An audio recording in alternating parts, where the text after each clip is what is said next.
Greetings, my name is Chamomile, and this is an exploration of the entire galaxy, sector by sector. Today, we're looking at the Arkanis sector of the 14th Red Tails Command in the Outer Rim. This is Luke Skywalker's home sector, so strap in, it's a big one. The Corellian run goes directly through the Arkanis system, the sector capital and namesake.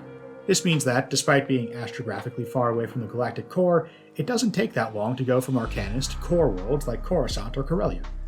Arkanis is the capital of the Arkanis Regency, the sector government. Now, as we get into details about the Arkanis Regency, you're gonna have to bear with me because the Arkanis sector gets hit with a double whammy of bad information. First, it's in the Outer Rim, and outside of the broadest facts and information, a lot of what we know about the Outer Rim is rumors and hearsay. And second, it's home to Tatooine, homeworld of Luke Skywalker, which means people love to make up about rumors and hearsay about the Arkanis sector in particular. We'll get into Tatooine in a bit, but for now, let's talk about the Arkanis Regency with the understanding that literally the only thing I can confirm from a reliable source is that the Arkanis Regency does exist. So, allegedly, back in the days of the early Republic, Arkanis was colonized by an ancient space king who went off into the darkness of what was then unexplored space on some kind of quest and never returned. The aristocratic class who now rule Arkanis are thus his regency. I definitely find it plausible that Arkanis was settled way early on in galactic history despite having a predominantly human population and being very far away from human homeworlds like Coruscant and Corellia, because the Arkanis Regency is one of the only sectors to have multiple major planets with a population in the hundreds of millions to billions. Most sectors only have one major world like this, which is something that trips up a lot of people from the core worlds. When you look at a map of the core worlds, pretty much every planet labeled has a population of between 1 and 10 billion with a B. When you look at a map of an Outer Rim sector, most of the planets labeled have a population of between 1 and 10 million with an M. With a population in the tens of millions, Backwater Tatooine is actually a more populous planet than most of the other labeled planets on this map of the Arkanis sector, let alone the hundreds of tiny unlabeled planets that have one town of like 50,000 people on them and nothing else. The Arkanis Regency is definitely an Outer Rim sector that mostly follows that one major planet per sector trend, but not as strictly as some of the other sectors. Galactus census taking is a bear, but from what information we have, major worlds of the Regency include both Arkanis itself, the commerce world Cadesia, the cultural center on Trulalis, and the industrial powerhouse of Esor. Trulalis, Cadesia, and Esor are all in the Esor system, which is also sometimes called the Trulalis system. They don't call it the Cadesia system because Cadesia is a relatively late Arkanesian colony world, but it's still a fully inhabited major world because the Arkanis Regency is very old. There's also the major agri-worlds of Vash and New Ator. Agri-worlds being what they are, their population is only in the hundreds of millions, not the billions, but they're still completely covered in civilization. It's just that most of that civilization is farmland, not condos.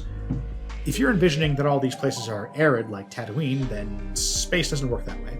Arkanis is a world of constant drizzle and is over 70% water by surface area.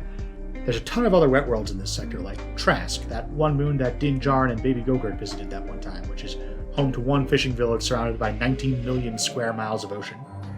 That event is pretty well sourced, but then there's a million allegedlys. Jahabakti the Hutt ran operations on A Faroon. Allegedly. The Basadii Hutt clan owned a front mining company on Gedi 4. Allegedly. Nubiai was a foggy smuggler port of call for the spice trade between Ryloth and Tatooine. Allegedly.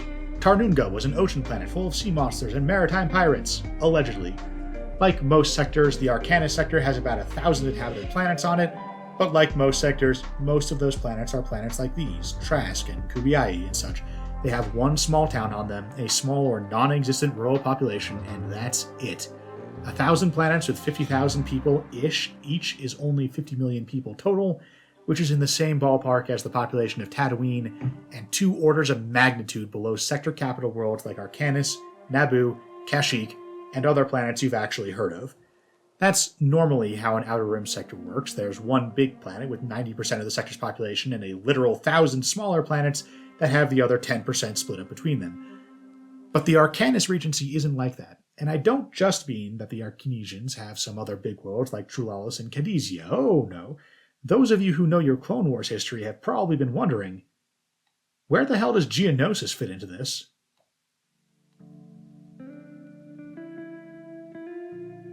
Geonosis is right there, at the narrow neck of the sector, where the old Corellian Run and the Triellus trade route cross over.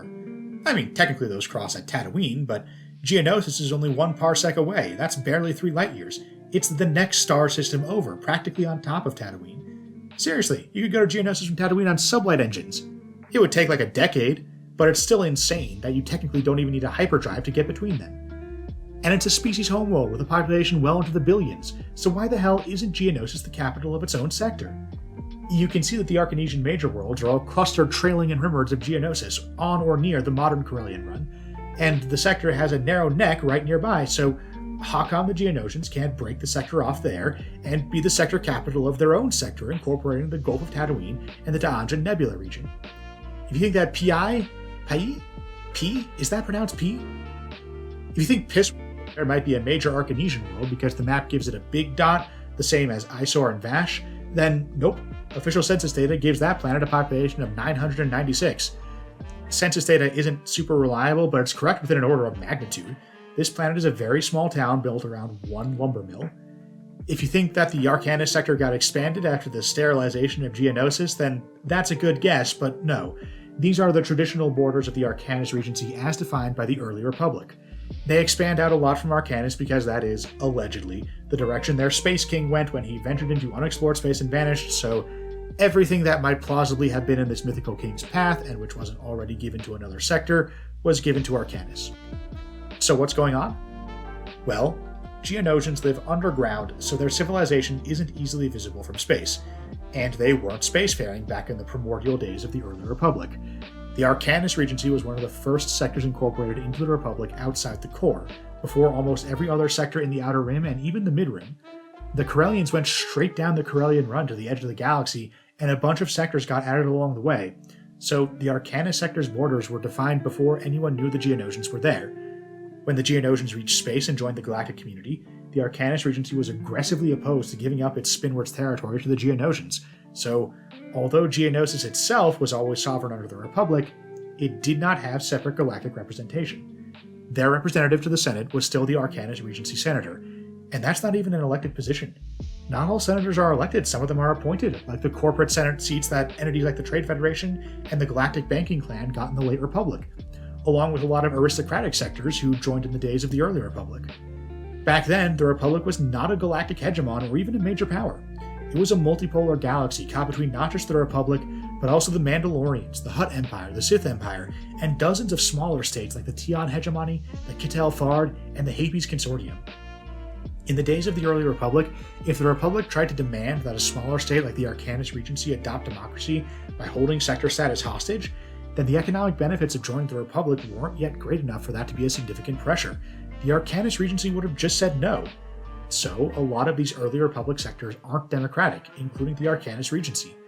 The Arkanis Senator is appointed by the Regent, who is elected by the aristocracy. The common people have no say. You wouldn't know that Arkanis is so backwards politically to look at it, but that's because the old and especially High Republic, now wielding considerably greater economic power, were able to impose certain standards of sentient rights throughout all sectors and territories. The Arkanis Regency, for example, cannot forbid citizens of any Republic sector from entering or leaving their space, so if they don't uphold a certain standard of living, people will leave. Murder and assault on citizens of any Republic sector are illegal, regardless of the relative status of the citizens within sector-specific traditions, so an Arkanesian noble can't go around beating up peasants for fun, nor have them beheaded or anything else gruesome like that. Being an economic power, the Republic has a lot of very strictly defined economic laws, so Arkanesian nobles can't go around seizing property or interfering with commerce. But although Republic law covers most of what people expect from their government regardless of the details of sector governance, the Arkanis Regency is not a democracy. It's an aristocratic oligarchy that nominally answers to some ancient royal bloodline lost to the stars before they'd even joined the Republic. Their senator is appointed, not elected, and so the Geonosians can't overwhelm the vote with their teeming billions in their hives. The Republic's compromise solution to this was to treat the nearby Ferris sector as the de facto Geonosian sector. The Ferris sector does have a high Geonosian population, even today. A lot of the Geonosians living there weren't in hives with a supermajority Geonosian population, so the Geonosians were able to escape the Imperial genocide by hiding in cities that have lots of human and moon inhabitants. Because the Geonosians as a species reliably got a senator from the Ferris sector, and because there was no major rift between the Geonosians in the Ferris sector and the ones on Geonosis, the Republic considered the matter resolved.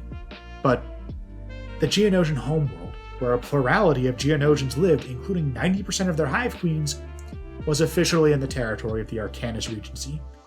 You can see why the Geonosian government was sympathetic to the separatist cause. That went poorly for the Geonosians. They were driven back into their hives at the outset of the Clone Wars, and then when they rose up from those hives to reclaim the planet's surface, they were defeated again, and the primary hive, Stagalzin, was seized by the clone troopers. In order to repair the economy after the Clone Wars, the Empire offloaded the costs of reconstruction onto separatist worlds by way of both seizing property directly and also using forced labor. Geonosis got hit by this particularly hard, being used as a major construction node for the Death Star early on, but the Geonosians rebelled so frequently that in the 10th year of the Imperial Era, the Empire completely sterilized the planet, as well as Geonosian hives in the Farah Sector. They missed a lot of Geonosians, especially in the Farah Sector, but they killed every single hive queen without exception. Yes, even the one that famously got missed in the initial attack. What handful of Geonosians are still alive today are the last generation of their species.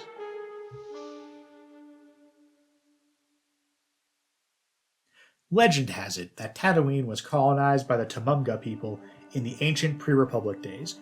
Back then, the stories go, Tatooine was a lush jungle planet.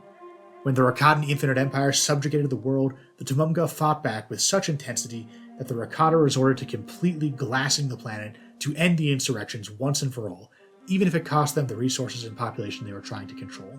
If they couldn't have Tatooine, nobody else would either. The surviving Tumumga eventually evolved into the Jawas and the Tuskens. In the modern galaxy, Tatooine was once a trade stop on the old Corellian run, so you can see why people were trying to build some infrastructure there, put down a starport. And the planet also has a knack for tricking people into thinking there's more valuable minerals than there are. The Zerka Corporation are the most famous victim. They sent down tons of mining rigs, fought a bunch of battles with the Tuskens, mostly won those battles, but all the mineral deposits were much smaller than the surveys said, and in the end, Zerka's Tatooinian legacy was in donating a bunch of sandcrawlers to the Jawas. Some of those Zerka sandcrawlers are still in use by the Jawas today, although most Jawa sandcrawlers aren't battled. But Jabba the Hutt saw the potential of the planet.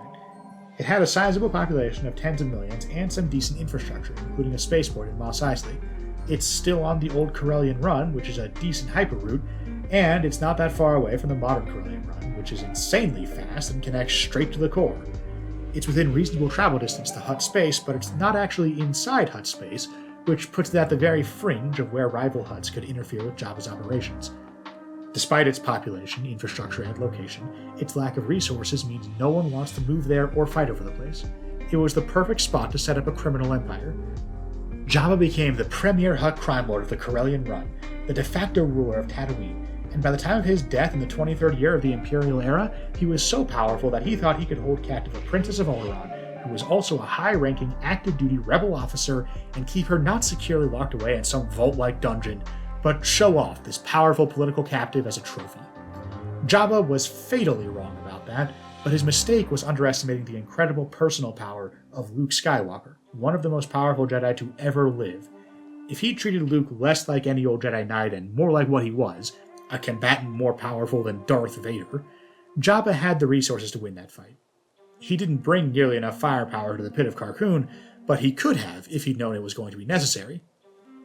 That said, if Jabba did know what he was dealing with, then rather than dump all those resources into fighting Luke, Jabba probably would have preferred to trade his captives to Luke in exchange for some kind of favor. Luke probably would have done it, Jabba would have kept up his end of the deal, and he could have remained the greatest power in the Arkanis Sector despite his remote location and lacking any official standing within the Republic-turned-Empire. Now, sure, the only reason the Rebel Alliance wasn't able to save Leia with or without Luke's help is because they were reeling from their defeat on Hoth, focused on destroying the second Death Star, and generally had bigger things to deal with. Still, it's notable that Jabba was not especially concerned about Rebel commando units coming to save Leia. Conditionally or not, Jabba the Hutt could stand up to a galactic power like the Rebel Alliance and pose enough of a threat to force them to negotiate, or even to just accept the loss. The moral of the story is that the most powerful Force users can shred sector-scale centers of power on contact, and it won't even be the most impressive thing they do that year. The Jedi caught a lot of flack for not getting involved in galactic crises, and that's kind of fair, but goddamn, it is terrifying to think that Jabba the Hutt was the de facto ruler of the Arkanis Sector in 23 IE, and then Luke caught up with him, and a week later he was dead, and the whole criminal network was in chaos for nearly a decade, until Boba Fett stepped in to fill the vacuum.